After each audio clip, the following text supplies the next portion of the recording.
आज विधानसभा सत्र में सभी आउटसोर्सिंग कर्मचारियों के वेतन वृद्धि तथा नियमितीकरण को लेकर मांग उठी।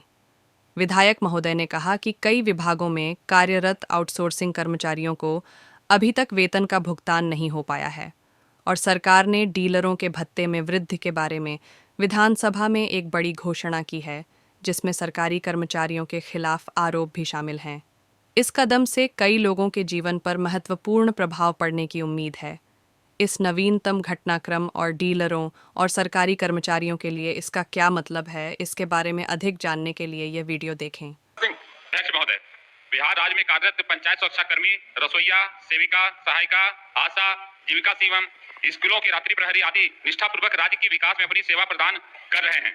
मैं सरकार से उक्त सभी कर्मियों को न्यूनतम मजदूरी की दर से मासिक वेतन भुगतान करने की मांग करता हूँ। पवन कुमार जायसवाल।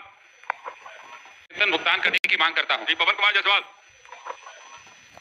माननीय अध्यक्ष महोदय, राज्य सरकार बापू के ग्राम स्वराज और स्वच्छता के सपना को साकार करने में लगे प्रदेश के 1,15,000 स्वच्छता कर्मी एवं 8,000 पर्यवेक्षकों को संविदा कर्मी की घोषणा करे एवं मानदेय में वृद्धि कर स्वच्छता कर्मी को 5,000 तथा पर्यवेक्षक को 15,000 करे तथा इनका भुगतान मुख्यालय स्तर से करावे। श्री मुकेश कुमार यादव।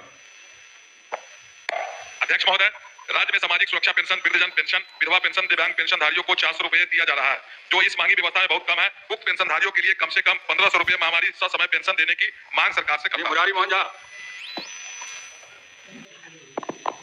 माननीय अध्यक्ष महोदय, सरकारी विद्यालयों में आईटीसी लैब इंस्ट्रक्टर को 3 वर्षों के लिए रखा गया था। 1 वर्ष कार्य करने के बाद निकाल दिया गया है। उनको पुनः काम पर लौटाया जाए और 1 साल का वेतन बकाया जिनको भुगतान करने का मांग करता हूँ। श्री संदीप सौरभ। वीर कुंवर सिंह विश्वविद्यालय आरा के शिक्षक शिक्षिकाओं का वेतन पिछले नवंबर 2024 से ही नहीं मिला है, जिसके चलते शिक्षक और उनका परिवार बेहद आर्थिक संकट से जूझ रहा है।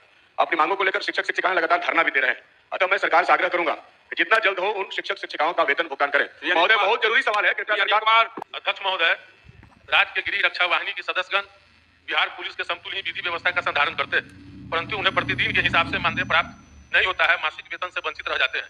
अभी वह अनशन पर भी है। अतः शून्यकाल के माध्यम से उन्हें बिहार पुलिस की भांति मासिक वेतन एवं भत्ता दिलाने की मांग करता हूँ। अध्यक्ष महोदय, बिहार के सभी पंचायतों में कार्यरत विकास मित्र जो बिहार के विकास में अहम भूमिका अदा कर रहे हैं, बढ़ती महंगाई को देखते हुए इनका मानदेय बढ़ाया जाए तथा राज्य कर्मी का दर्जा देते हुए 7वां वेतन आयोग के अनुसार वेतन मांग देने का मांग करता हूँ। छत्रपति यादव।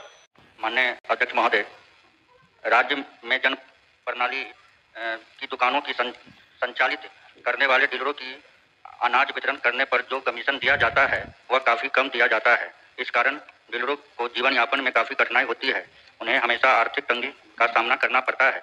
जन वितरण प्रणाली के डीलर हमेशा जनता की सेवा में लगे रहते हैं, जिस कारण ही लोगों को अनाज की उपलब्धता हो पाती है। अतः हम जन वितरण प्रणाली के दुकानदारों को कमीशन कम से कम दोगुना करने हेतु सदन के माध्यम से सरकार का ध्यान आकर्षित करता हूँ। माननीय मंत्री। अध्यक्ष महोदय, राष्ट्रीय खाद्य सुरक्षा अधिनियम